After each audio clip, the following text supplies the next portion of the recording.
फिर तुम मिले भाग 2। कबीर अपने घर से अपनी पैकिंग करके निकलता है और फिर जोया के घर की तरफ बढ़ जाता है, क्योंकि उसे लगा था कि रात के इस पहर जोया को ऑटो मिलना बहुत मुश्किल है। इसलिए वह उसके घर की तरफ बढ़ जाता है ताकि दोनों साथ में एयरपोर्ट जा सके। कबीर जोया के घर के सामने जब अपनी गाड़ी रोकता है, तब उसकी नज़र एक सफ़ेद सूट वाली लड़की पर पड़ती है, जो कि एक शॉल ओढ़े रोड के साइड में खड़ी ऑटो का इंतजार कर रही थी। कबीर आसानी से पहचान जाता है कि वो कौन है और उसकी तरफ अपनी गाड़ी बढ़ा देता है। इधर जोया सबसे बाय कहकर बाहर आ गई थी और किसी ऑटो या टैक्सी का वेट कर रही थी। तभी कबीर की गाड़ी उसके सामने आकर रुकती है और कबीर उसकी तरफ का शीशा नीचे करके कहता है, मिस फारूकी प्लीज बैठ जाइए, जब मंजिल एक ही है तो साथ ही चलते हैं। उसकी बात पर जोया कहती है, कोई बात नहीं सर, हम चले जाएंगे। कबीर को कोई मना करे ये उसे बिल्कुल भी पसंद नहीं था, लेकिन मुझे आपसे कोई मतलब नहीं है, आप जाएं या न जाएं उसे मेरा कोई वास्ता नहीं है, पर अगर आप टाइम पर एयरपोर्ट नहीं पहुंचती है तो हमारी फ्लाइट मिस हो जाएगी, जिससे नुकसान मेरा है, कबीर कहता है।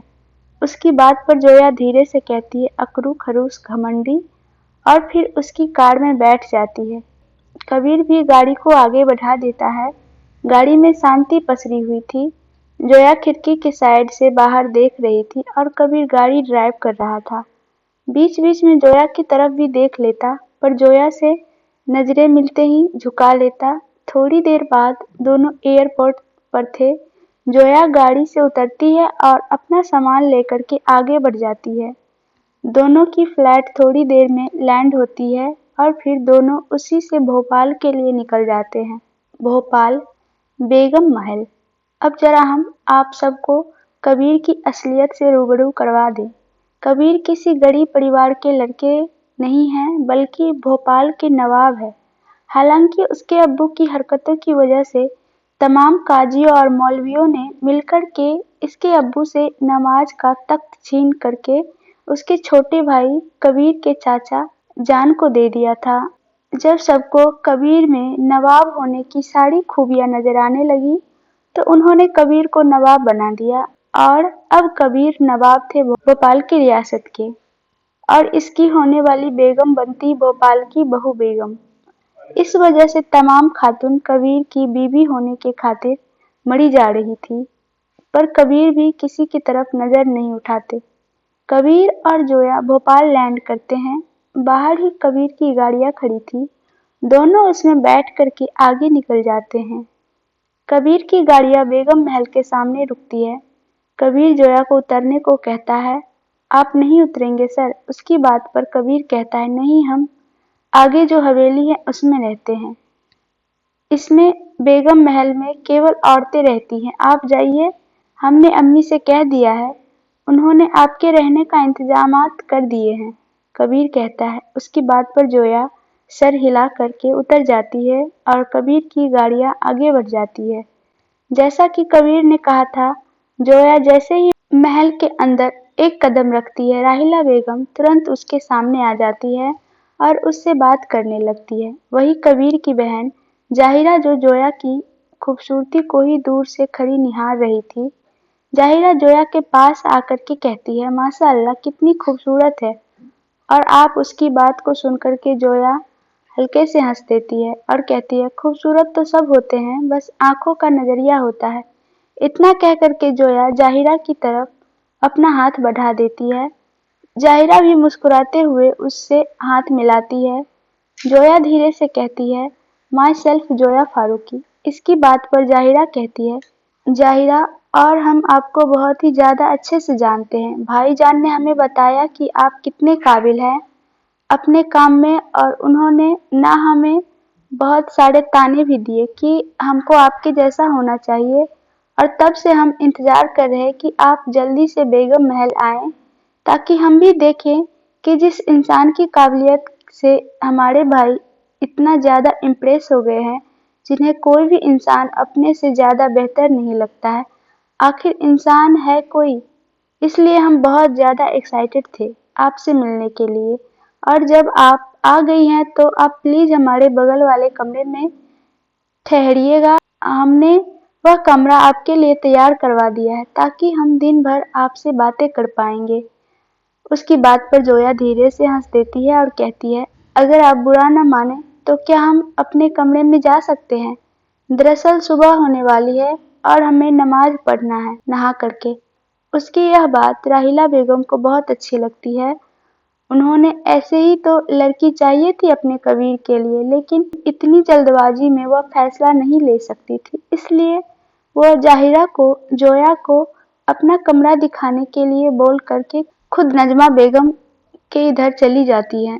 इधर जाहिरा जोया को लेकर के उसके कमरे में आती है और उसे उसका पूरा कमरा दिखाते हुए बोलती है, यह है आपका कमरा, आप इसे अपना घर ही समझिएगा और आपको कोई भी जरूरत हो तो बगल वाला कमरा हमारा है, आप जब चाहे हमसे मिलने आ सकती हैं। और कमरे के साइड में दरी रखी है जिस पर बैठकर आप आराम से नमाज अदा कर सकते हैं। उसकी बात पर जोया धीरे से उसे शुक्रिया कहती है और फिर अपना सूटकेस खोल देती है। वही जाहिरा उसे बाय बोल करके दरवाजे तक आती है, फिर पलट करके जोया के पास बहुत तेजी से आती है, उसे जोर से गले लगा लेती है। जोया पहले तो हैरान रहती है, फिर वह भी अपनी बाहें जाहिरा के ऊपर कस देती है। पता नहीं क्यों पर जाहिरा को जोया बहुत पसंद आई। जाहिरा थोड़ी देर बाद जोया से अलग होती है और फिर भागते हुए कमरे में चली जाती है। उसके जाने के बाद जोया अपने कपड़े लेकर के वॉशरूम में चली जाती है। वह जब चेंज करके बाहर आती है तब तक नमाज का वक्त हो गया था और दरी बिछा करके अपनी नमाज अदा करती है। उसके बाद नीचे आ जाती है। नीचे आकर के वो देखती है घर में सभी लोग जाग चुके थे। सारे नौकर इधर उधर भागते हुए नाश्ता बना रहे थे और ड्राइंग रूम में जाहिरा और उसके साथ एक और लड़की बैठी हुई थी और उन दोनों के सामने बड़े बड़े सोफे पर राहिला बेगम और एक और औरत बैठी हुई थी। यह जो दो अनजान लोग थे उनमें से एक अहमद साहब की दूसरी बेगम यानी कि नजमा बेगम थी और दूसरी बेटी थी अलीसा। जोया नीचे आकर के सबको आदाब बोलती है। जाहिरा उठ करके जोया को अपने बगल में बैठा देती है और फिर अलीसा की तरफ मुड़ते हुए बोलती है, अलीसा यह है हमारे सबसे अच्छे दोस्त और नई दोस्त जोया फारूकी। ये भाईजान के ऑफिस में उसके साथ काम करते हैं। यह शिमला की रहने वाली है पर अभी अभी यहाँ आई है क्योंकि भाईजान ने इनका ट्रांसफ़र करवा दिया है, वो भी ज़बरदस्ती। उसकी बात को पूरा करते हुए जोया बोलती है। जोया की बात को सुनकर के राहिला बेगम और जाहिरा दोनों तेज़ी से हंस देती है। खैर जो भी कहो, हमारे कबीर है तो बड़े ज़िद्दी और उन्हें जोया को भोपाल लाना ही था तो शांति से भी ला सकते थे, पर वो अलग है। वो दुनिया भर के तिक्करम जुड़ा करके जोया को भोपाल लाए हैं। राहिला बेगम कहती है, हमें तो इस बात से डर लग रहा है बड़ी अम्मी कि जब कबीर भाईजान आएंगे और हमें और अम्मी को यहाँ देखेंगे तो पता नहीं क्या तबाही आएगी। अब ये नहीं समझ में आ रहा, अगर वो नाराज़ होकर के हमें घर से निकाल दिया तो हम क्या करेंगे? अलीसा डरते हुए कहती है। जोया को यह बात बिल्कुल भी समझ में नहीं आ रही थी। वो सबके चेहरे को मुड़ मुड़ के देख रही थी। राहिला बेगम को अच्छे से समझ आ रहा था कि जोया के चेहरे पर यह एक्सप्रेशन क्यों है, इसलिए वह जोया के पास आकर के उसका सर सहलाते हुए कहती है, बेटा जब आप इस घर में हमारे साथ रहेंगे ही तो आपसे हम कुछ छुपा भी तो पाएंगे नहीं। ये जो औरत है हमारे बगल में बैठी हमारे शौहर की दूसरी बीवी है और वो लड़की उसकी औलाद। हमसे तलाक लेने के बाद उन्होंने इन्हें बिना पूरी सच्चाई बताए उनसे निकाह कर लिया था और जब ये उन्हें छोड़ने की कोशिश की तब उनके पेट में उनकी औलाद थी। इसी वजह से वह उन्हें छोड़ नहीं पाई और कबीर को इनसे सख्त नफरत है क्योंकि उसे लगता है कि हमारी ज़िंदगी में जितनी भी दर्द है उनकी वजह से है। इसलिए हम सब इस बात से डर रहे हैं कि जब कबीर को पता चलेगा कि हमने अपने साथ रख लिया है इन्हें तो क्या करेगा। जोया धीरे से कहती है, आंटी जी ये आपकी फैमिली का मैटर है पर आपने हम पर भरोसा करके बताया है इसलिए हम आपको एक एडवाइस देना चाहते हैं। आप इस घर की बड़ी हैं और सर आपकी बहुत इज्जत करते हैं। आप उनसे प्यार से बात करेंगे तो वो ज़रूर समझेंगे, और अगर आपको हमारी ज़रूरत हो तो आप हमें बेझिझक बता दीजिएगा। वैसे हमसे तो सर हमेशा नाराज़ रहते हैं, पर फिर भी हम आपकी तरफ से अगर वो नाराज़ है तो एक कोशिश ज़रूर करेंगे उन्हें समझाने की। उनकी बात को सुनकर के जाहिरा मुस्कुरा देती है और कहती है, अम्मी जान बहुत हो गई सीरियस बातें, और आप क्या कर रही हैं? जोया बाजी को आते ही इतनी सारी टेंशन दे दी। एक काम करिए, आप हमारे साथ आइए, नाश्ता कर लीजिए। बाजी, हम आपको बाजी तो बोल ही सकते हैं ना। उसकी बात को सुनकर के जोया कहती है, आप जो चाहे बुला सकते हैं, हमें कोई ऐतराज़ नहीं। जोया को लगा था कि जो डाइनिंग टेबल पर इस घर में है वहीं पर सब ब्रेकफास्ट करेंगे, लेकिन सभी नौकर नाश्ता लेकर के बेगम महल के बाहर जाने लगते हैं। जोया को बिल्कुल भी समझ में नहीं आ रहा था कि क्यों हुआ।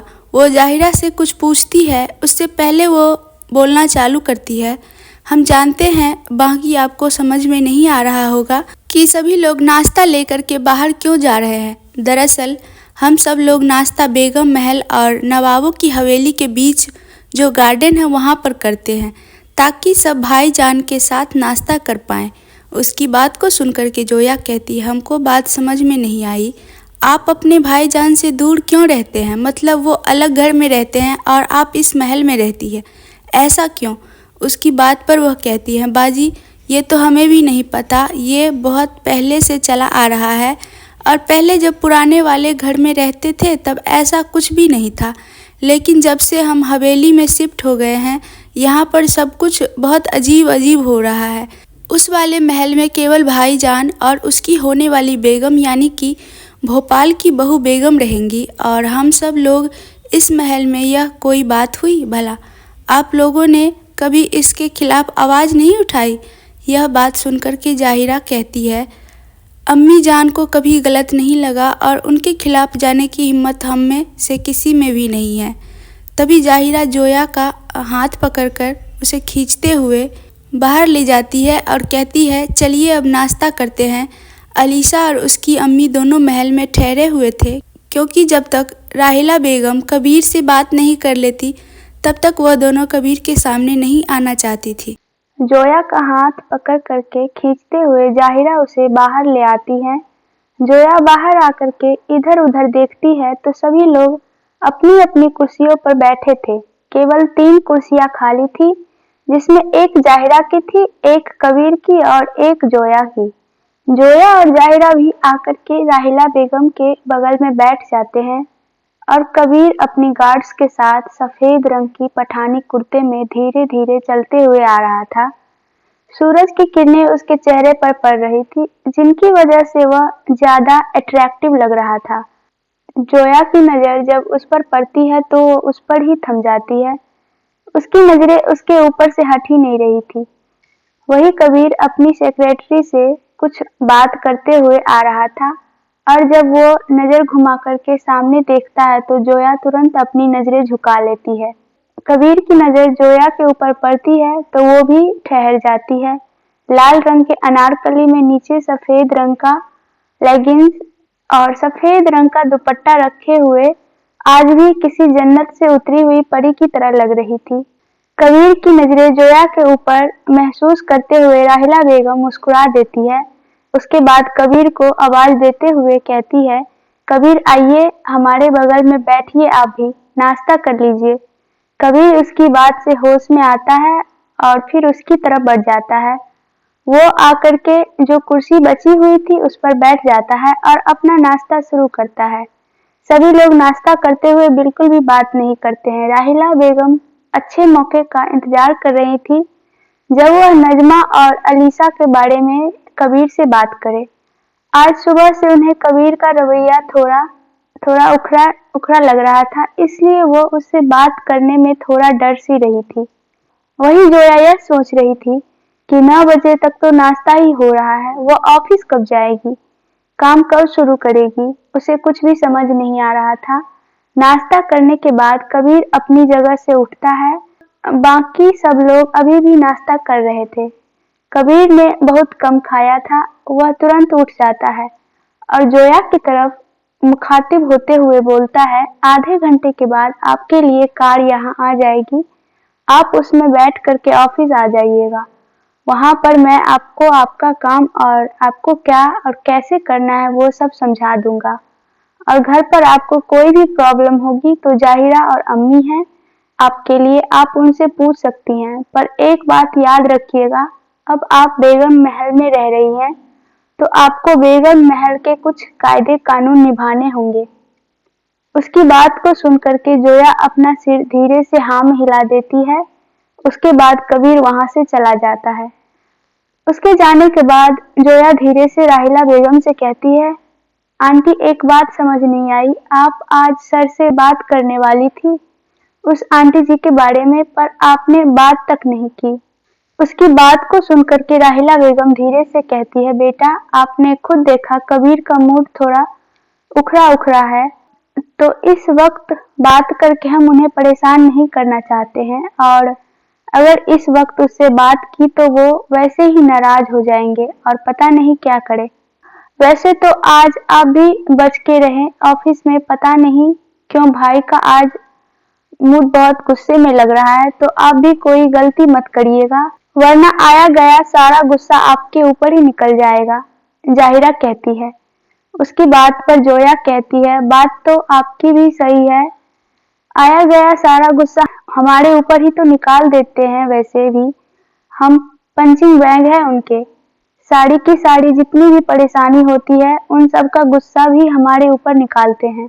उसकी बात पर दोनों हंस देते हैं। उसके बाद सब लोग नाश्ता करके अपने अपने कमरे में चले जाते हैं।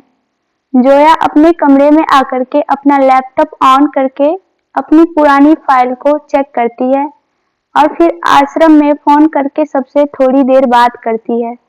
उसके बाद ऑफिस के लिए तैयार होने लगती है। आधे घंटे बाद बेगम महल के सामने गाड़ियां आकर के रुकती है, जिसमें से एक इंसान उतरकर घर के बॉडीगार्ड से कहता है, जोया दीदी को बुला दीजिए, हम ऑफिस से आए हैं।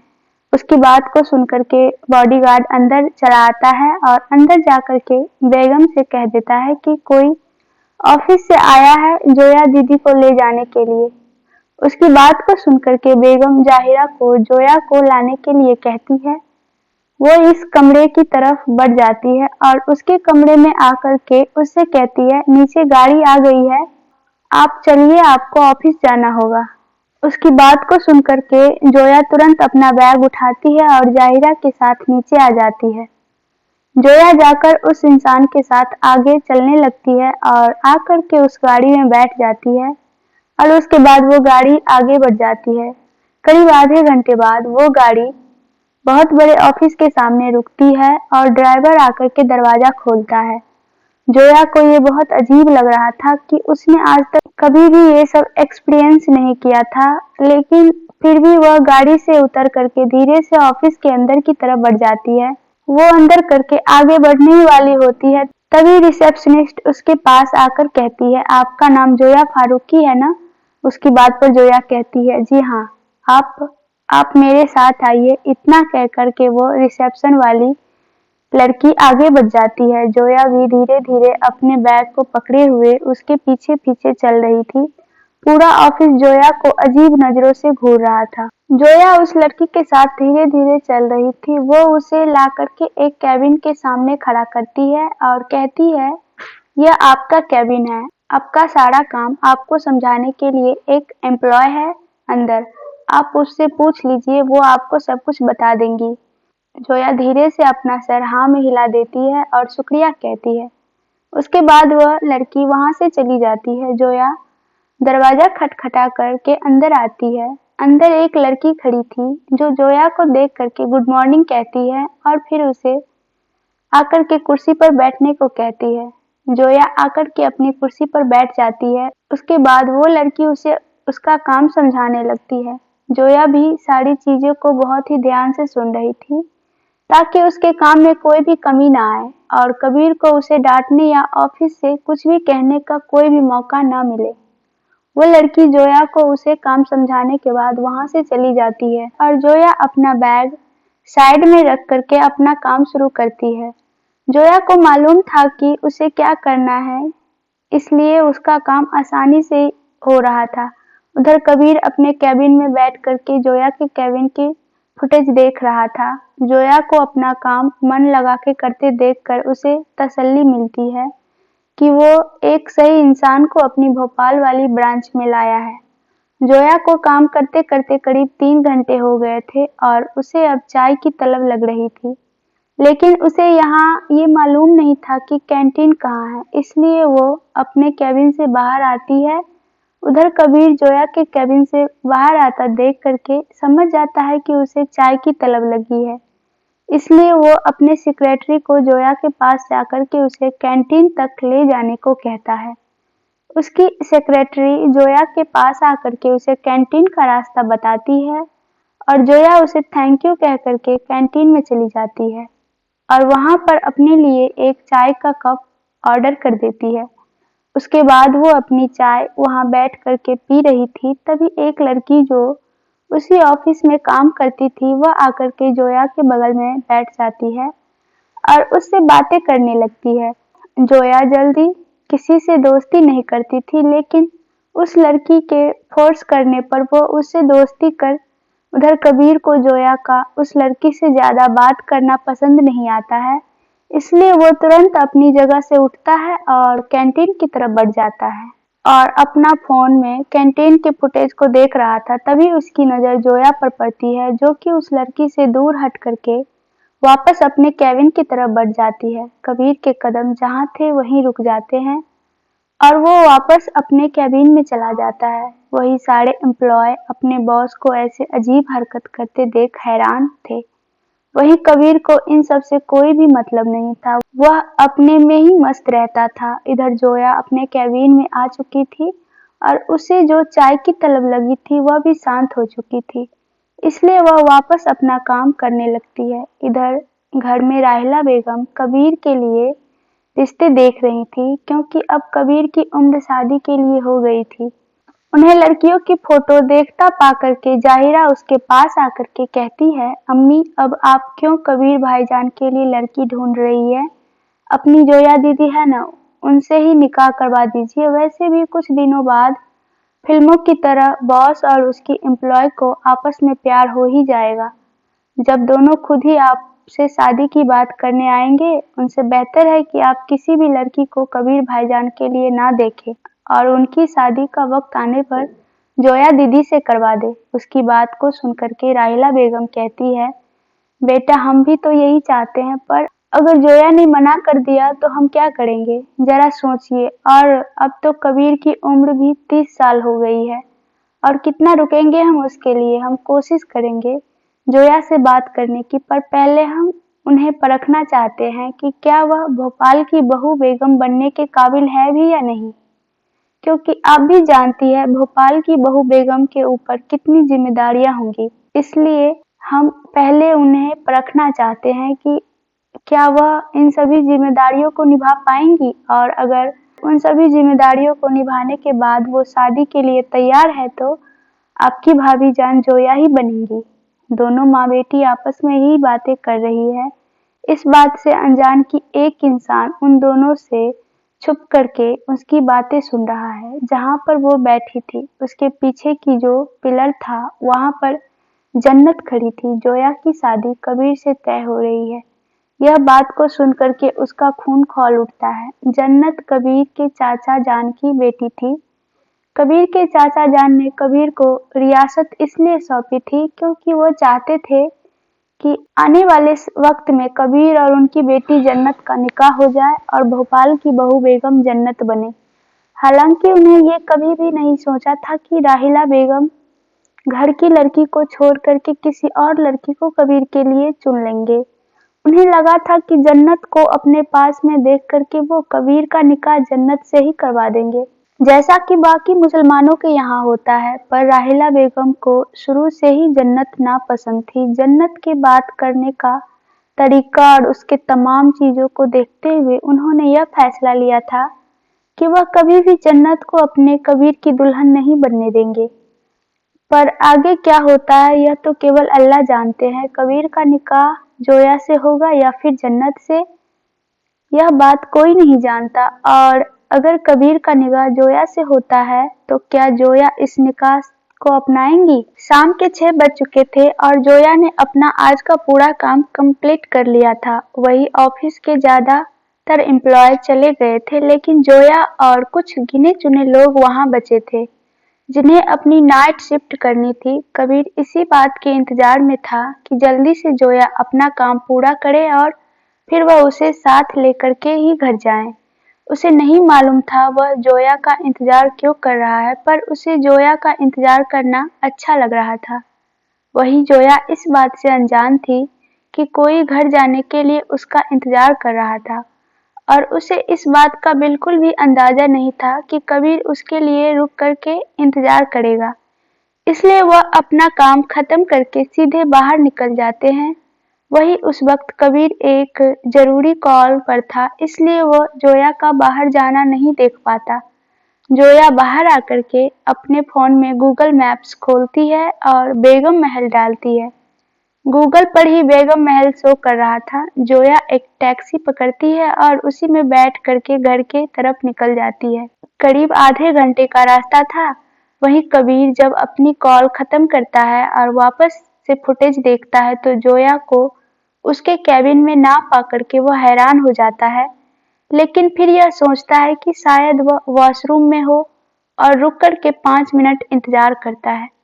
लेकिन जब 5 मिनट से 10 मिनट हो गए और जोया बाहर नहीं आई और अपने कैबिन में नहीं आई तो कबीर परेशान हो जाता है और वह उस टाइम की फुटेज रिवाइंड करके देखता है जब वह फोन कॉल पर था।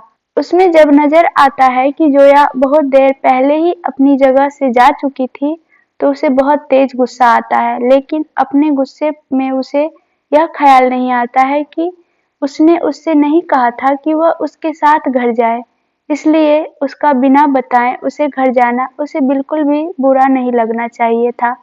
बाकी एम्प्लॉयज भी ऑफिस के बिना कबीर को बताए ही जाते हैं, पर पता नहीं क्यों जोया का उसे बिना बताए जाना अखर गया था। जल्दी जल्दी में वो अपने कैबिन से बाहर आता है और अपने फोन में बाहर की फुटेज को प्ले करता है। उसके हाथ में उसकी गाड़ी की चाबी भी थी। वो तेज चलाते हुए लिफ्ट में आता है और नीचे आकर के अपनी गाड़ी में बैठ जाता है। जिस टैक्सी में जोया बैठी थी उस टैक्सी का नंबर नोट करता है और अपनी गाड़ी आगे बढ़ा देता है। बेगम महल जाने का इकलौता रास्ता वही था, तो पूरे रास्ते देखते हुए जाता है कि शायद वह उसे कहीं दिख जाए, पर जोया कहीं नहीं दिखती। वह घर पहुंच चुकी थी और घर के सामने अपनी गाड़ी रोकता है। वह अपनी गाड़ी से उतर करके गुस्से में तमतमाते आते हुए अंदर की तरफ बढ़ता है। उसने आज पहली बार गुस्से में आकर की बेगम महल में कदम रखा था। वह अपना कदम जैसे ही महल में रखता है उसे याद आता है कि उसने कौन सी बड़ी गुस्ताखी कर दी, लेकिन वह अपनी गुस्ताखी को सुधारता उससे पहले घर के सभी लोग उसे देख लेते हैं। राहिला बेगम, कबीर के चाचा जान की बीवी, कबीर के चाचा जान की बेटी और बाकी सारी महिलाएं भी उसी ड्राइंग रूम में बैठी थी। कबीर को वहां देख करके सब हैरान हो जाते हैं और अपनी जगह से खड़ी हो जाती है। कबीर अब जब अंदर आ ही गया था तो अपने आने का मकसद भी पूरा करके ही जाना चाहता था, इसलिए वो सबसे धीरे से कहता है, हम यहाँ क्यों आए हैं आप सबको जरूर समझाएंगे, पर पहले हमें थोड़ा वक्त दीजिए। इतना कह करके वह सीधे सीढ़ियों की तरफ बढ़ जाता है। वो ऊपर जा ही रहा था तभी उसे एक नौकर दिखती है। कबीर उससे पूछता है जोया का कमरा कहाँ है। उसकी बात को सुनकर के वो उसे तुरंत बता देती है कि कमरा कहाँ है। कबीर जोया के कमरे की तरफ बढ़ जाता है। वह कमरे के सामने आकर के दरवाजा खटखटाता है और अंदर चला जाता है। वह नीचे से सभी लोग भी देख रहे थे और सब बहुत हैरान थे। वही जन्नत अपने गुस्से पर काबू नहीं कर पा रही थी और उसकी अम्मी का भी कुछ यही हाल था। वही राहिला बेगम और जाहिरा मामले को जानने की कोशिश कर रही थी। उधर जोया कि अभी अभी वॉशरूम में नहा करके आई थी, जो अपने गीले बालों को तौलिए से आजाद करके शीशे के सामने खड़े होकर के उन्हें पोंछ रही थी।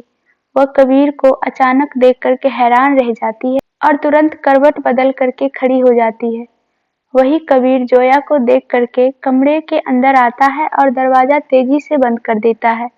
नीचे सब लोग जो उसके कमरे की तरफ देख रहे थे, इस तेज आवाज को सुनकर के अपने होशो हवास में वापस आते हैं और जन्नत तुरंत बेगम के करीब आकर के कहती है, देख लिया ना आपने, ताईजान कैसी लड़की है कि वह 2 दिन में कबीर मियाँ को अपने कमरे में बुला लिया उसने, और उसे आप भोपाल की बहू बेगम बनाने के बारे में सोच रही है। जाहिरा जन्नत पकड़ करके उसे अपनी तरफ मोड़ करके गुस्से से कहती है, जन्नत होश में रह करके बोलो, क्या पता कोई मजबूरी हो जिसकी वजह से कबीर भाईजान उसके कमरे में गए। अपनी गंदी सोच को जोया और कबीर भाईजान के बीच मत लाओ। जन्नत गुस्से का घूंट पी करके रह जाती है, क्योंकि उस वक्त कुछ भी बोलना उसे उसकी तौहीन लग रही थी। वही जाहिरा कबीर के कमरे की तरफ बढ़ जाती है। वह किसी भी गलत इल्जाम को अपने भाई और अपने होने वाली भाभी के ऊपर मंजूर नहीं कर सकती थी। भले ही राहिला बेगम ने इस बात को अभी पक्का न किया हो कि वह कबीर की बेगम जोया ही बनेगी, लेकिन जाहिरा ने जोया को दिल में अपनी भाभी मान लिया, इसलिए जोया के ऊपर उंगली उठने वाली हर उंगली उसे तोड़ना था। जोया कबीर को वहां देख करके हैरान थी और उसे गुस्से में कुछ कहने के लिए आगे बढ़ ही रही थी कि तभी कबीर उसके करीब आकर के उसे अपनी बाहों से पकड़ करके बगल में बनी हुई दीवार से सटा करके खड़ा कर देता है। जोया कबीर के बीच में दूरी मात्र नाम की थी। दोनों एक दूसरे के इतने करीब थे कि एक दूसरे की सांसें को एक दूसरे के चेहरे पर महसूस कर पा रहे थे। कबीर बहुत गुस्से में था और उसे इस बात का इल्म नहीं था कि उसने जोया को इतनी कस करके पकड़ा था कि उसके हाथ पर चोट लग गई। वही जोया इस वक्त केवल कबीर की आंखों में जो गुस्सा और फिक्र उसके लिए था उसे ही देख रही थी। जोया ने अपनी जिंदगी में इतना तो सीख ही लिया था कि वह लोगों की आंखों को पढ़ लेती थी। राहुल की जब कभी कभार उसके करीब आता तो उसकी नजरों में उसे अपने लिए प्यार कम और जो हवस दिखती थी वह उसे ज्यादा देख लेती थी। यही वजह थी कि जोया कभी कभार राहुल से नाराज भी हो जाती थी और राहुल जोया के करीब ना आ पाने की वजह से उसे ना खुश रहता था। जोया कबीर से कुछ कहने वाली थी, तभी कबीर जोया के चेहरे को पकड़ करके ऊपर करता है और कहता है, हम आपके लिए ऑफिस में इंतजार कर रहे थे, आपकी हिम्मत कैसे हुई हमें बिना बताए वहां से आने की। हमने बिल्कुल भी नहीं सोचा था कि आप कोई ऐसी हरकत करेंगी। आप भोपाल में हैं, आप इतनी गैर जिम्मेदार कैसे हो सकती। आप केवल गूगल मैप से एक टैक्सी वाले के भरोसे हमारे ऑफिस से बेगम महल आ गई। क्या आपको मालूम है कि अगर उस ड्राइवर ने अपनी ईमानदारी न दिखा करके आपके साथ कोई गलत हरकत कर दी होती या फिर आपको कहीं और ले गया होता तो आप क्या करते। अगर ऑफिस के बाहर का कैमरा सही न होता, आपकी फुटेज कैमरे में कैद न हुई होती, तो हम आपका कभी पता नहीं लगा पाते कि आप कहीं बाहर गई है और किसके साथ बाहर गई है। ये शिमला नहीं है। आप जहाँ पर रहती थी वहाँ पर हर इंसान आपके साथ ईमानदार था। यह भोपाल है, यहाँ पर लड़कियां यूं चुटकियों में उड़ जाती है और सालों साल तक कोई पता नहीं चलता। इसलिए बेहतर होगा कि आप ऑफिस हमारे साथ जाएं और हमारे साथ वापस आए। हम यहाँ आपको अपनी जिम्मेदारी पर लाए हैं, तो आपका ख्याल रखना भी हमारी जिम्मेदारी है। और ये बिल्कुल भी मत सोचिएगा कि हमें आपसे कोई इश्क मोहब्बत है इसलिए हम आपकी फिक्र कर रहे हैं। हम आपकी फिक्र केवल इसलिए कर रहे हैं क्योंकि हम नहीं चाहते हैं कि कभी कबीर अहमद पर कभी भी कोई उंगली उठाई जाए। जितनी भी बातें कबीर ने अब तक बोली थी उसमें कबीर की फिक्र साफ जाहिर हो रही थी, जिसे जोया को पता नहीं क्यों पर खुशी मिल रही थी। लेकिन उसकी आखिरी बात इश्क मोहब्बत वाली ने जोया को बहुत ही ज्यादा दुख दिया था, इसलिए वह तुरंत उसे खुद से दूर धक्का देती है। कबीर उसे ढीला पकड़ा हुआ था, इसलिए वह तुरंत 2 कदम पीछे हो जाता है। जोया उस पर चिल्लाते हुए बोलती है, हम आपकी कोई जागीर नहीं है मिस्टर कबीर अहमद खान, हम अपनी मर्जी के मालिक हैं। हमारा जब मन करेगा तब जहाँ मन होगा वहाँ आ जाएंगे और हम आपके घर में रह रहे हैं। इसका मतलब यह बिल्कुल भी नहीं है कि आप हमें अपनी उंगलियों पर नचाएं। हम आपको किराया देने के लिए भी तैयार है। हम इस घर में रेंट देकर के रहेंगे। आप ये बिल्कुल भी मत सोचिएगा कि जोया फारूकी आपके टुकड़ों पर चलेंगी। हमने आज तक अपना कमा करके खाया है, हमें किसी की खैरात की जरूरत नहीं है। हम भले कम कमाते हैं लेकिन हम उसमें खुश रहते हैं। आपके घर का किराया 15-20 हजार होगा। हम 2 वक्त की रोटी भले ही कम खाएंगे लेकिन आपका किराया पूरा करेंगे। हमने आपको एक भला इंसान समझा था मिस्टर कबीर अहमद, पर आज आपने साबित कर दिया कि आपकी सोच भी बाकी मर्दों की तरह गिरी हुई है। और प्लीज हमारे कमरे से जाइए, क्योंकि एक एम्प्लॉय के कमरे में इतनी रात को उसके बॉस का आना किसी भी तरीके से मुनासिब नहीं है। और एक बात, हम आपके एम्प्लॉय हैं, आपकी कोई बीवी नहीं। जब मन करा अपना हक जता दिया। अगली बार हमारे कमरे में आने से पहले बाहर रुक करके खटखटाइएगा। जब तक दरवाजा न खुले तब तक कमरे में मत आइएगा। और यह वक्त बेवक्त हमारे कमरे में आना बंद करिए। और ऑफिस हम आपके साथ तो बिल्कुल नहीं जाएंगे और ना ही आपके साथ आएंगे, ये बात ध्यान रखिएगा। एक और बात हम आपसे पूछना चाहते हैं, क्या आप अपने ऑफिस के सभी एम्प्लॉय को रोज लेने और छोड़ने जाते हैं? शायद नहीं। ना तो हमारे ऊपर भी यह मेहरबानी मत करिए। हम अपने हिसाब से सब कुछ कर लेंगे और बहुत जल्द आपका यह घर भी छोड़ देंगे, क्योंकि इतना ज्यादा किराया तो हम बहुत वक्त तक दे न सकेंगे। और जब तक हम यहाँ हैं आपसे पूरी दूरी बना कर के रहेंगे। और एक बात, हम नहीं चाहते कि कल के अखबार में हमारे और आपके ऊपर विशेष टिप्पणी हो, इसलिए मार्केट में अपनी गाड़ी में कहीं पर भी हमें अपने साथ मत रखिएगा, क्योंकि हम एक नापाक दामन वाली लड़की है। और अगर हमारे साथ आप जैसे पाक दामन वाले लड़के का नाम आएगा तो बेइज्जती आपकी ही होगी। इसलिए अगर आप अपनी भलाई चाहते हैं तो हमसे दूर रहिएगा और बेहतर होगा आप इस वक्त हमारे कमरे से चले जाएं, क्योंकि हम आपको और यहाँ बर्दाश्त नहीं कर पाएंगे। और आइंदा हमारे कमरे में आने से पहले अपने आने का मकसद और किस वजह से आप इस कमरे में आ रहे हैं, क्यों आना चाहते हैं, यह जरूर बता दीजिएगा। और हाँ, आइंदा से दरवाजे के बाहर रुक करके हमारे दरवाजे खोलने का इंतजार करिएगा। जोया की बातें कबीर को भी बहुत हर्ट कर गई, इसलिए वह बिना कुछ कहे उस कमरे से जाना मुनासिब समझा। वो आकर के दरवाजा खोलता है और दरवाजे से बाहर जाने ही वाला था कि तभी उसकी नजर दरवाजे के बाहर खड़ी जाहिरा पर पड़ती है। वो जाहिरा की तरफ आंख उठा करके देखता है तो जाहिरा कबीर की आंखें देख करके डर जाती है। उसकी आंखें लाल हुई पड़ी थी। जाहिरा उससे कुछ कहने वाली थी, तभी कबीर अपने होठों पर हाथ रख करके उसे शांत रहने का कहता है और नीचे आ जाता है। वो जाकर के सबके सवालों से मुखातिब होता उससे पहले ही वह तेज आवाज में कहता है, हम किसी के भी सवाल का कोई भी जवाब देना जरूरी नहीं समझते हैं। हाँ अम्मी, हम आपके सवाल का जवाब देना जरूरी समझते हैं, इसलिए आप हमसे कल ब्रेकफास्ट टाइम मिल लीजिएगा। आपके सवालों के जवाब हम दे देंगे। अभी बहुत ज्यादा गुस्से में हैं, इसलिए बेहतर होगा आप में से कोई भी हमसे बात करने के बजाय अपने अपने कमरे में जाकर के आराम करे। और जाहिरा, मिस फारूकी के कमरे में उसकी रोटी भिजवा दीजिएगा। एक बात और, वो इस परिवार का हिस्सा नहीं है तो उन्हें डाइनिंग टेबल और बाकी सब जगह पर बुलाने की जरूरत नहीं। उन्हें उनका खाना उनके कमरे में दिया जाएगा। उन्हें फैमिली का मेंबर बिल्कुल भी नहीं माना जाएगा। और अम्मी, महीने की 1 तारीख को उनसे 21,000 रेंट पर लेने हैं।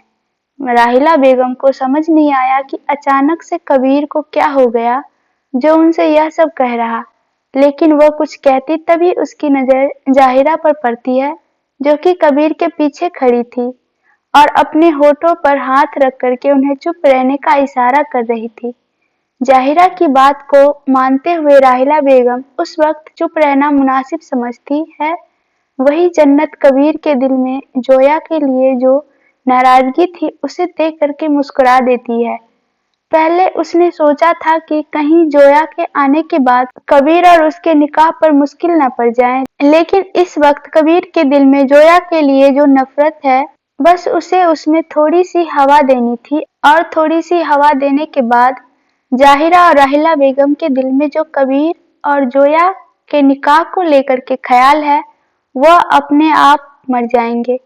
वही जोया कबीर के जाने के बाद अपने कमरे का दरवाजा बंद करती है और उसी के सहारे टिक करके बैठ जाती है।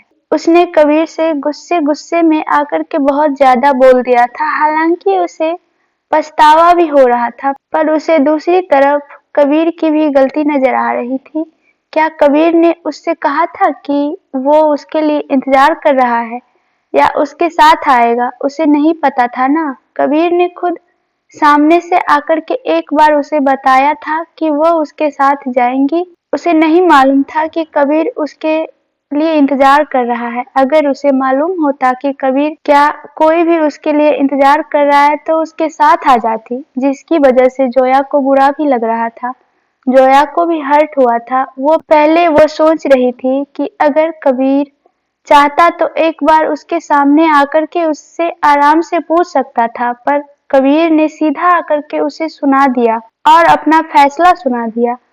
उसने कबीर को एक जेंटलमैन माना था, पर कबीर की इस हरकत ने उसे उसकी नजरों में उसे अब जेंटलमैन नहीं रखा था। उसे अब कबीर से पता नहीं क्यों नफरत सी होने लगी थी। जोया का नेचर था, जब उसे किसी इंसान पर गुस्सा आता है तो वह उससे एकदम दूरी बना लेती थी, पर वक्त के साथ जब उसका गुस्सा ठंडा हो जाता था तो वापस उस इंसान से बोलने लगती थी। लेकिन इस बार शायद कबीर के लिए उसके दिल में जो गुस्सा है उसे ठंडा होने में वक्त लगेगा। वही नवाबों की हवेली में कबीर सीधे अपने कमरे में जाता है और अपने कमरे में आकर के कमरे में जितनी भी चीजें थी उन्हें इधर उधर फेंकने लगता है। सभी नौकर उसे ऐसा करते देख हैरान थे और खौफ से कांप रहे थे। वही उनसे एक उम्रदराज सर्वेंट कबीर के कमरे में जाता है और उसके कमरे में आकर के कबीर से धीरे से कहता है, कबीर बाबा, हम जानते हैं अभी आप बहुत गुस्से में हैं, पर अपने गुस्से को अपने ऊपर इतना हावी मत होने दे कि वो आपको आपके अपनों से ही दूर कर दे। जाहिरा बीवी ने आपका ये रूप आज पहली बार देखा है। उन्हें आपके इस रूप को देख करके जिस खौफ से गुजर रही थी उसका आपको अंदाजा नहीं, इसलिए बेहतर होगा कि अपने गुस्से को आप अपने और अपनों के बीच ना आने दें। मैं तो एक मामूली सा नौकर हूँ, आपसे कुछ भी कहने का कोई हक नहीं मुझे, पर आपको समझाने के लिए आया था, क्योंकि आप मेरे बेटे की उम्र के हैं, इसलिए आपको समझाना चाहता था। उम्मीद करता हूँ आप मेरी बात को समझ गए होंगे। इतना कह करके वो वहां से चले जाते हैं। उसके जाने के बाद कबीर भी अपने गलती का एहसास करते हुए बिस्तर पर बैठ जाता है और अपने सर को अपने हथेलियों से थाम करके अपने बाल नोचने लगता है। कबीर को समझ नहीं आ रहा था कि गुस्से में उसने बेगम महल में कदम रखने की गलती कैसे कर दी। आखिर वो अपने गुस्से में इतनी बड़ी गुस्ताखी कैसे कर सकता है, और बार बार रह रह कर उसकी आंखों के सामने जोया की वो काली काजल से सनी हुई आंसुओं से भींगी आंखें आ रही। अब उसे अपनी गलती पर पछतावा हो रहा था। खैर, अब कबीर अपनी गलती पर पछताने के अलावा कुछ कर भी क्या सकता था। कबीर अपने कमरे में बैठा था। उसे समझ आ गया था कि उसने कितने गलत तरीके से सबसे बर्ताव किया और अब उसे उसका पछतावा हो रहा था। उसे ये तो समझ नहीं आ रहा था कि उसने बेगम महल में कदम कैसे रख दिया और उसने सबसे कितनी बदतमीजी से बात भी की थी, और जोया उसे भी तो हर्ट कर दिया था और उसमें उसकी कोई गलती भी नहीं थी, बल्कि कबीर ने तो उसे बताया भी नहीं था कि वो उसका इंतजार कर रहा है, तो वो क्यों रुके भला? और क्या उसे सपने आएंगे कि इस बात के कि कबीर उसका इंतजार कर रहा है? और अगर वो उससे नाराज भी था तो उसे किसने हक दिया कि वो उतनी रात गए एक लड़की के कमरे में जा करके उसके करीब जाए और उसकी मर्जी के खिलाफ उसे सुनाए? पर उसे जोया की भी गलती कह रही थी। क्या क्या नहीं कहा उसने, किराए तक की बात कर दी। उसे अब जोया पर बहुत गुस्सा आ रहा था और उसे ये नहीं समझ आ रहा था कि जोया की ये अपने पराये वाली बात ने उसे क्यों हर्ट किया। वो तो जोया को कुछ भी नहीं मानता, पर क्या सच में जोया उसके लिए कुछ मायने नहीं रखती। उफ कबीर, ये क्या हो रहा है आपके साथ। आप ऐसे किसी को भी अपने ख्यालों में जगह नहीं बनाने दे सकते। आप ऐसे कैसे जोया से उसके ऊपर हक मांग सकते हैं। कबीर खुद से कहता है, पर क्यों हमारे पास हक नहीं रहेगा तो उसके पास रहेगा। वो हमारे साथ रहती है तो उसकी जिम्मेदारी भी हमारी है और उसके ऊपर हक जमाने का हक भी हमारा है। ऐसे कैसे वो दूसरों के साथ चली जाएंगी। कबीर दूसरी तरफ खुद से ही कह रहा था। वो खुद में इतना उलझा हुआ था। एक तरफ वो जोया पर हक नहीं ये कह रहा था और दूसरी तरफ कह रहा था कि जोया पर केवल और केवल उसका ही हक है। कबीर खुद ही खुद के सवालों में उलझा जा रहा था, लेकिन फिर वो जोया के ख्यालों को खुद के दिमाग से निकाल करके अपने बेड पर लेट जाता है और अपनी लैप्स पर अपना लैपटॉप रख करके काम करने लगता है। जोया की तरफ से उसके पास एक ईमेल आया था जिसमें कल जो उसकी मीटिंग थी उसकी सारी डिटेल्स थी। कबीर ने जोया को अपना सेक्रेटरी बना दिया था। जोया ने कभी भी किसी को असिस्ट नहीं किया था, उसके लिए बहुत मुश्किल था, लेकिन फिर भी वो अपना बेस्ट दे रही थी। जोया थोड़ा एडजस्ट कर रही थी अपने काम में, तो कबीर भी उसे टाइम दे रहा था एडजस्ट होने के लिए। कबीर देर रात तक जाग करके अपना काम करता है और फिर अपना काम करने के बाद सो जाता है। वहीं जोया बेड पर लेटी हुई थी। उसकी आंखों में नींद नहीं थी। उसे अपना सारा काम कंप्लीट कर लिया था। इनफैक्ट एडवांस में अपना काम कंप्लीट कर लिया था, क्योंकि उसे नींद नहीं आ रही थी। उसके दिमाग में बार बार कबीर की कही हुई वह जली हुई बातें याद आ रही थी, जो उसे नींद के आगोश में जाने ही नहीं दे रही थी। उसे लगातार खुद पर और कबीर दोनों पर गुस्सा आ रहा था कि आखिर उसने सोच भी कैसे लिया कि कबीर अहमद खान एक अच्छा इंसान हो सकता है। यह वही इंसान है जिसने उसे शिमला छोड़ने के लिए मजबूर किया था। फिर वह उसके लिए इतनी सॉफ्ट कैसे हो सकती। जोया ने फैसला लिया था वह जब तक यहाँ पर है तब तक कबीर और कबीर की फैमिली के लिए बहुत अच्छी रहेंगी, क्योंकि जो उसके लिए अच्छा होता है जोया उसके लिए 1000 गुना अच्छी रहती है। लेकिन कबीर की जो हरकत थी उसके बाद उसे अपने फैसले पर दोबारा सोचना पड़ रहा था और उसने सोच लिया था कि वो कबीर और उसकी फैमिली दोनों से काफी दूर रहेंगी और अनजानों की तरह ही रहेगी और जितनी जल्दी हो पाए अपने लिए नया रेंट पर घर ले लेंगी। उसे पता नहीं क्यों कबीर के घर से जाना यह मुनासिब लग रहा था। वह यहाँ पर रुक करके रोज अपनी बेइज्जती नहीं करवाना चाहती थी। वो भले कम कमाने वाली एक लड़की थी, लेकिन उसके लिए उसकी आबरू सबसे ऊपर थी।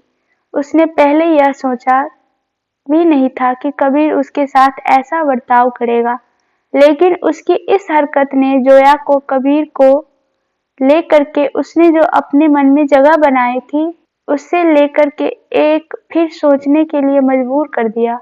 जोया ने कबीर को बाकी लड़कों से जुदा समझा था। उसकी नजर में कबीर एक अच्छा इंसान नहीं रह पाया था। वह धीरे धीरे ही सही पर कबीर पर भरोसा करने लगी थी, पर शायद उसने उस पर भरोसा करने में बहुत ही ज्यादा जल्दबाजी दिखा दी।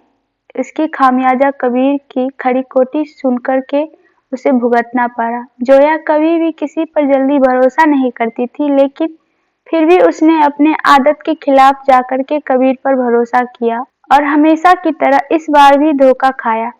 जोया ये सब सोच रही थी कि तभी उसकी पलकें भारी होने लगती है और उसे नींद आने लगती है। अपनी आंखें बंद कर लेती है और थोड़ी देर में वह भी गहरी नींद में चली जाती है। जोया गहरी नींद में सो ही रही थी और कबीर भी। दोनों एक दूसरे से खफा थे और एक दूसरे के साथ वापस कभी भी नॉर्मल ना होने की कस्में खाई थी। लेकिन आगे क्या होगा यह बात ना आप जानते हैं और ना हम। आगे क्या होगा यह जानने के लिए इस कहानी के साथ बने रहिएगा। अगली सुबह जोया जल्दी उठती है और हमेशा की तरह अपने दैनिक कार्यों को कर करके नमाज पढ़ती है और नमाज पढ़ने के बाद नीचे आने के बारे में सोचती है, लेकिन तभी उसे याद आता है कि कल कबीर ने चिल्ला चिल्ला करके सभी घर वालों से क्या कहा था कि जोया को नाश्ता खाना सब उसके कमरे में मिलेगा। जोया पहले नीचे आने के बारे में सोचती है, लेकिन उस ख्याल को अपने दिमाग से निकाल देती और अपने कमरे में बैठ करके ही अपना काम करने लगती है। तभी उसे कमरे का दरवाजा खटखटाया जाता है। जोया धीरे से उठ करके दरवाजा खोलती है तो सामने जाहिरा खड़ी थी। उसके हाथ में नाश्ते की प्लेट थी। जोया उसे देखकर जाने क्यों उदास हो जाती है और जाहिरा उसके चेहरे पर छाई उदासी पढ़ लेती है। जाहिरा जोया को अंदर आने के लिए जगह देती है। जाहिरा भी अंदर आ जाती है और अंदर आकर के वह प्लेट टेबल पर रखती है और जोया की तरफ मुड़ते हुए बोलती है, वैसे एक बात तो कहनी पड़ेगी, आज आप बाकी दिनों से ज्यादा खूबसूरत लग रहे हैं। आप साड़ी पहनकर उसमें आप बहुत सुंदर लगती हैं। जोया ने आज हल्के हरे रंग की साड़ी पहनी हुई थी और अपने गीले बालों को खुला ही छोड़ा हुआ था। हाथों में चूड़ी, बस एक हाथ में वॉच, दूसरे हाथ में चांदी का एक कड़ा पहने हुई वह सादगी में भी बहुत खूबसूरत लग रही थी। उसकी बात पर जोया धीरे से शुक्रिया कहती है। जोया की आवाज में जो उदासी थी, जाहिरा उसे समझ जाती है और उससे कुछ कहने वाली थी, तभी वापस कमरे में एक और इंसान दाखिल होता है। दोनों नजर उठाकर के देखती है तो सामने राहिला बेगम थी। उसे देख करके जोया अपनी जगह से उठ जाती है और उन्हें आदाब बोलती है। राहिला बेगम भी मुस्कुरा कर उसे जवाब देती है और कुछ बात होती उससे पहले ही राहिला बेगम की नजर उस नाश्ते की प्लेट पर चली जाती है जो कि जाहिरा के कमरे में लाई थी। राहिला बेगम एक नौकर को आवाज देती है और प्लेट को उठाकर ले जाने के लिए कहते हैं। जोया को लगा था कि शायद राहिला बेगम भी उससे नाराज है, इसलिए उन्होंने यह किया, लेकिन राहिला बेगम के दिमाग में कोई और ही ख्याल था। वह जोया का हाथ पकड़ करके उसे अपने साथ नीचे ले जाने लगती है। जाहिरा भी अपनी जगह से उठ जाती है, उसके साथ पीछे पीछे चलने लगती है। राहिला बेगम जोया को नीचे ला करके बैठा देती है और खुद उसके बगल में बैठ जाती है। जोया और जाहिरा दोनों उन्हें हैरानी से देख रहे थे। दोनों कुछ पूछते हैं उससे पहले ही राहिला बेगम कहती है, कबीर ने अपनी एम्प्लॉय को हमारे साथ नाश्ता करने से रोका है, लेकिन हमारी बेटी को रोकने की हिम्मत ना उसमें है ना किसी और शख्स में। कबीर की एम्प्लॉय जोया फारूकी अलग है और हमने जिसे अपनी बेटी माना है वह जोया फारूकी अलग है। जिस लड़की के साथ कबीर का कोई रिश्ता ही नहीं, यानी कि हमारी बेटी जोया के साथ कबीर का कोई रिश्ता ही नहीं, तो उसके ऊपर अपना फैसला थोपने वाले होते कौन हैं। आप बेझिझक हमारे साथ उसी टेबल पर नाश्ता करेंगी जहां पर आप करती थी, क्योंकि आप हमारी बेटी है। इस घर में आप हमारी बेटी है जब तक बेगम महल में है, जब तक आप हमारी बेटी है। जब तक हम इस दुनिया में हैं तब तक आप हमारी बेटी हैं, बशर्ते आप इस रिश्ते को मानना चाहें। उसकी बात को सुनकर के जोया भी मुस्कुरा देती है और कहती है, जब तक हम भी इस दुनिया में हैं तब तक हम भी आपको अपनी अम्मी मानेंगे, लेकिन सिर्फ तब तक जब तक आप हमें समझेंगे और अपने आप को हमें भी अम्मी बोलने का हक देंगे, क्योंकि हमने अपने सगे रिश्ते को कुछ वजह से खोया है। हमने हमारी सगी माँ को माँ कहने का हक खोया है, तो क्या पता कल आप भी हमसे अपने आप को हमारी माँ समझने का हक वापस छीन लें। इसलिए हम तब तक आपको अपनी अम्मी मानेंगे जब तक आप हमें वह हक देंगे। ऐसा कभी नहीं होगा, कभी हमारी माँ आपसे उन्हें माँ कहने का हक नहीं छीनेंगी। बस इस बात की गारंटी हम देते हैं, जाहिरा उन दोनों के बीच में बोलते हुए कहती है। उसके बाद वो बेगम की तरफ मुड़ते हुए बोलती है, और अम्मी जब अब जोया हमारे साथ नाश्ता करेंगे तो अब हमें उन्हें उस डाइनिंग टेबल पर ले जा सकते हैं, और भाईजान अगर कुछ कहेंगे तो हम कह देंगे कि आप अम्मी से बात कर लीजिए। जाहिरा की बात को सुनकर के बेगम कहती है, जी हाँ, आप उन्हें ले जाकर के नाश्ते के टेबल पर बैठिए, और अगर कबीर कुछ भी कहे तो आप उनसे कह दीजिएगा कि वह हमसे बात कर ले। उसकी बात को सुनकर के जाहिरा जोया का हाथ पकड़ती है और उसे ले करके बाहर की तरफ निकल जाती है। वही जन्नत की अम्मी यानी कि राहिला बेगम की देवरानी उसके पास आकर के कहती है, अब कुछ ज्यादा सही नहीं हो रही है।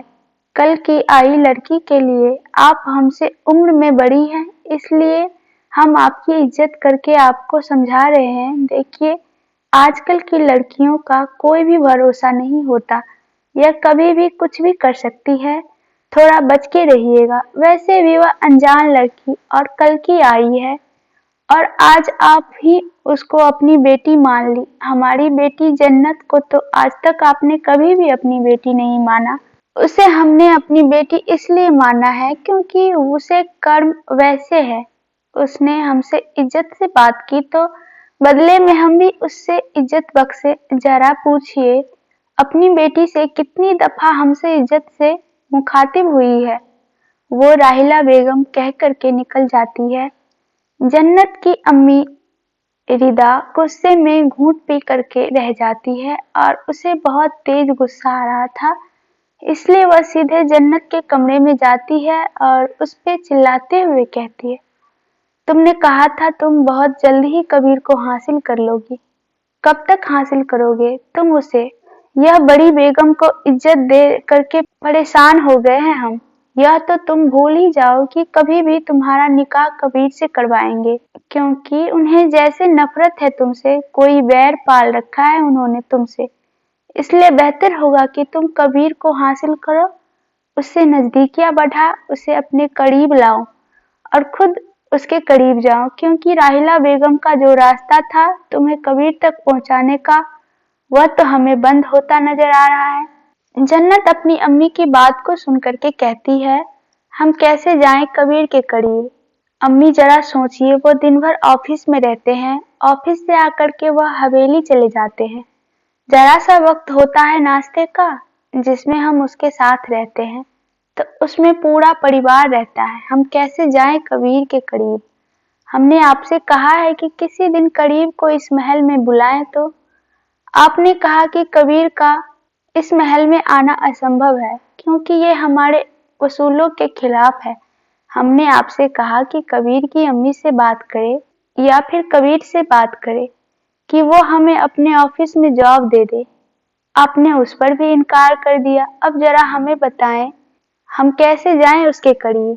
उसकी बात को सुनकर के उसकी अम्मी यानी कि रिदा बेगम कहती है, अब आपको कबीर के पास भेजने का हमारे पास केवल एक ही रास्ता है। आपको उसके ऑफिस में किसी पोस्ट पर जॉब पर लगवाना होगा। यह जोया भी कबीर के ऑफिस में काम करके ही उसके करीब जा रही है। आपको भी वही रास्ता अपनाना होगा।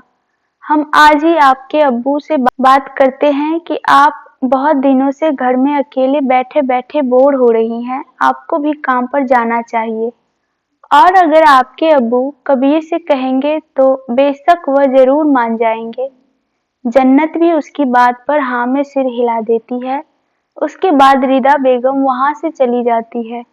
उसके जाने के बाद जन्नत खुद से कहती है, बस एक बार कबीर तुम मुझे हासिल हो जाओ, उसके बाद तुम्हारे घर के सभी लोगों को उसकी औकात दिखाऊंगी। जिस दिन मैं भोपाल की बहू बेगम बन गई, उस दिन यह पूरा घर मेरे इशारों पर नाचेगा और तुम कुछ भी नहीं कह पाओगी, क्योंकि अब हमारे कौम में भी तलाक का कोई भी आसान तरीका नहीं है। इसलिए बस मुझे तुम्हें एक बार हासिल करना है, उसके बाद पूरी जिंदगी भोपाल की हुकूमत मेरी।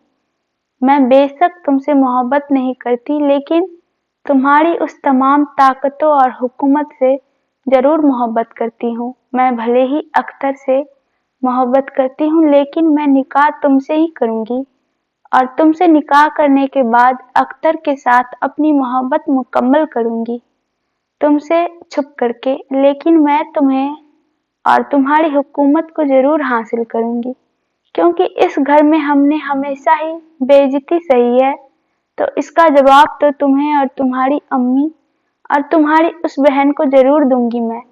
इतना कह कर के वो तैयार होने चली जाती है। आज उसे अपने बॉयफ्रेंड अख्तर से मिलने जाना था।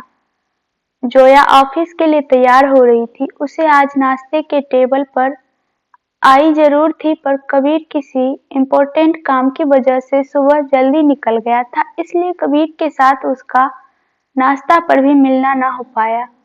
कबीर ने जोया को लेने के लिए गाड़ी भी नहीं भेजी थी। उसने कहा था कि अब वो चाहे ऑफिस आ सकती है, वो उससे कुछ भी नहीं कहेगा। जोया तैयार हो रही थी और तैयार होने से पहले ही बस उसे अपने ऑफिस के कुछ इम्पोर्टेंट पेपर और अपना बैग रेडी करना था।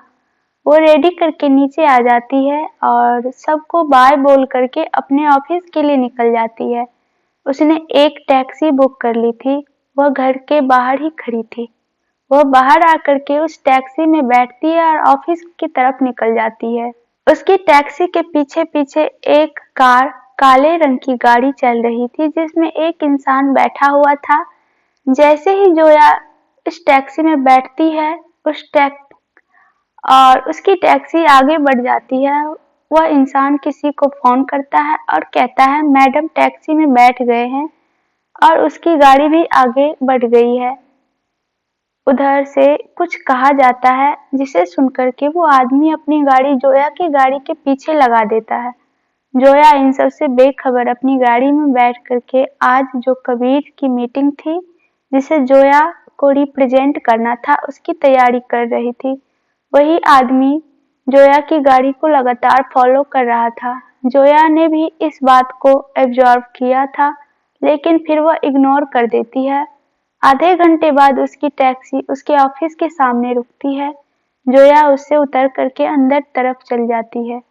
जोया अंदर आकर के सीधे अपने कैबिन में जाती है और वहां जाकर के कबीर का आज का शेड्यूल चेक करने लगती है और सभी मीटिंग और सभी फाइल्स को अच्छे से सेट करने लगती है।